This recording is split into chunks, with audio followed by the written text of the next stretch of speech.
Vamos a hablar de un hecho que en el día de ayer se comenzó a viralizar, que no es nuevo, es de fines del año pasado, pero es una nueva demostración de lo que se puede llegar a hacer, de la impunidad de la política. En este caso nos tenemos que situar en la provincia de La Pampa, en este hombre, en Ernesto Franco, el ministro de Hacienda, el ministro de Economía, que lisa y llanamente comentó cómo realizó maniobras irregulares, bueno, para no llamar actos de corrupción, maniobras irregulares ante inventar un impuesto para evadir impuesto a la ganancia, inventar un alquiler, inventar una jugarreta económica, pero además pidió que se corte la grabación de Zoom, pidió la salida de los taquígrafos, bueno, todo un horror, un escándalo lo que sucedió en La Pampa, en la legislatura de La Pampa, y a uno le cuesta creer, entrar dentro de que esto sea real, de las posibilidades de que esto sea concreto. Hay un llamado al silencio muy profundo en el gobierno de Silioto, que no han salido a hablar, que está en su cargo. Inmediatamente tendría que haber salido de su cargo Ernesto Franco, el ministro de Economía de la provincia. Sin embargo, por ahora se mantiene. La oposición, por supuesto que se ha pronunciado, estamos en contacto con Juan Carlos Paso, un dirigente, ex legislador nacional, representando a La Pampa, uno de los dirigentes más emblemáticos que tiene la UCR en aquella provincia. ¿Cómo le va, Juan Carlos? Muy buenos días, gracias por atendernos. Gracias a usted, buenos días. Bien, bueno, estamos absortos, ¿no? Desde ayer hasta hoy, observando lo que ha sucedido allí en la provincia de La Pampa, con esta frase, además, la frase de vamos todos presos, ¿no? Es realmente una situación escandalosa. Sí, mire, en realidad nosotros comenzamos a trabajar el día lunes muy temprano, cuando en el muro del dirigente Juan Carlos Tierno, un dirigente que proviene del justicialismo, sí, apareció este video. Y nosotros entendíamos que nuestra responsabilidad pública, nuestra responsabilidad de dirigente político era solicitar la inmediata renuncia del ministro por este hecho que había ocurrido en diciembre del año pasado.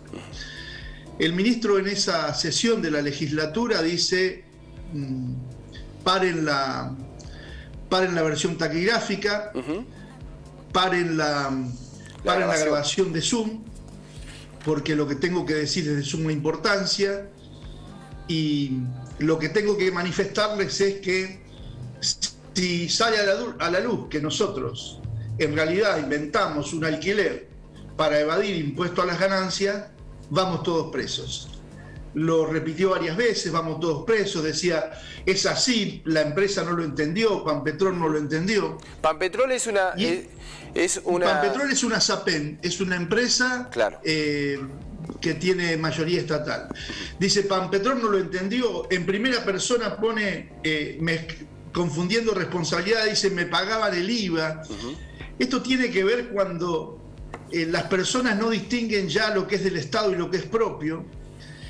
Y bueno, cuando se manifiesta inculpándose de un delito, es decir, lo hicimos para evadir, en medio de lo que está viviendo la sociedad, ¿no? Un ministro de Economía diciéndole al Pleno de la Cámara que en realidad hubo una maniobra para evadir, cuando la sociedad tiene tantas dificultades para pagar los impuestos, las empresas, los trabajadores. ¿Cómo hacer, no?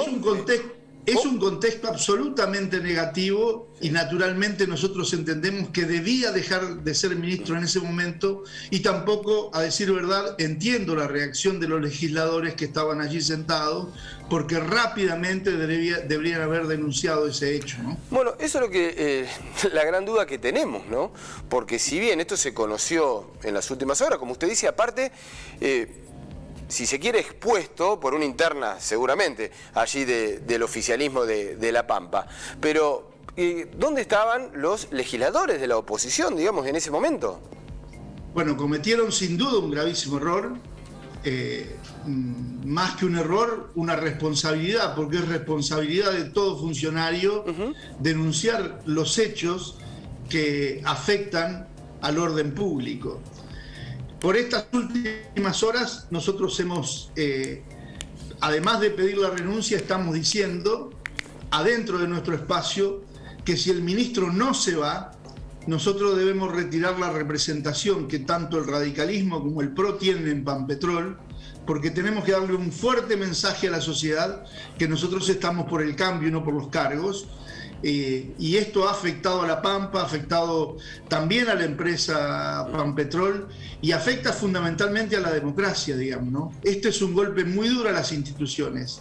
La viralización del video, lo que el ministro ha dicho, lo que la sociedad entiende, le hace un daño muy grande a la política y hay que marcar claramente esa diferencia. Yo creo que la provincia de La Pampa es una provincia que puede crecer, pero tiene que recuperar un camino ético. Mire, yo a este ministro, desde diciembre a febrero he trabajado y he efectuado denuncia en 3 ámbitos: en lo penal, en el ámbito del Tribunal de Cuentas y en el ámbito de la Fiscalía de Investigaciones Administrativas. El ministro Franco publicó las transferencias del ejercicio 2021 a los municipios y le faltaban más de 2.000 millones de pesos que nosotros advertimos.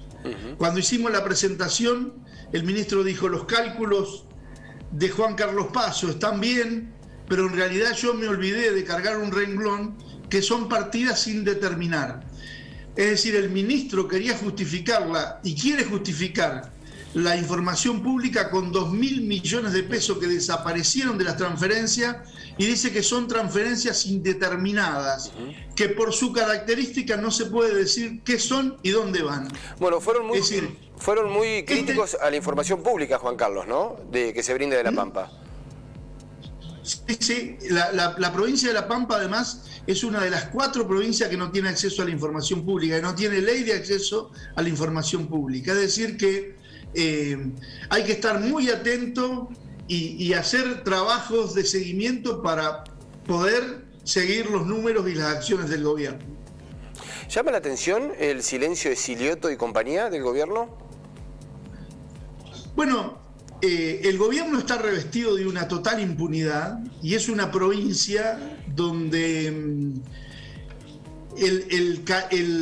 la caracterización de provincia feudal se agiganta. Es decir, aquí usted no encuentra un fiscal que se anime contra el gobierno. Es muy difícil generar acciones contra el gobierno. Hay una gran cobertura. Las características del feudalismo es esa, de estos poderes agigantados, cuando los funcionarios se sienten más fuertes que la ley, cuando se creen más fuertes que la Constitución, hacen toda una telaraña, todo un tramado para proteger esas posiciones, ¿no? Juan Carlos Paso, muchísimas gracias por el contacto para con Teledero Federal. Un fuerte abrazo. Gracias a ustedes. Hasta luego.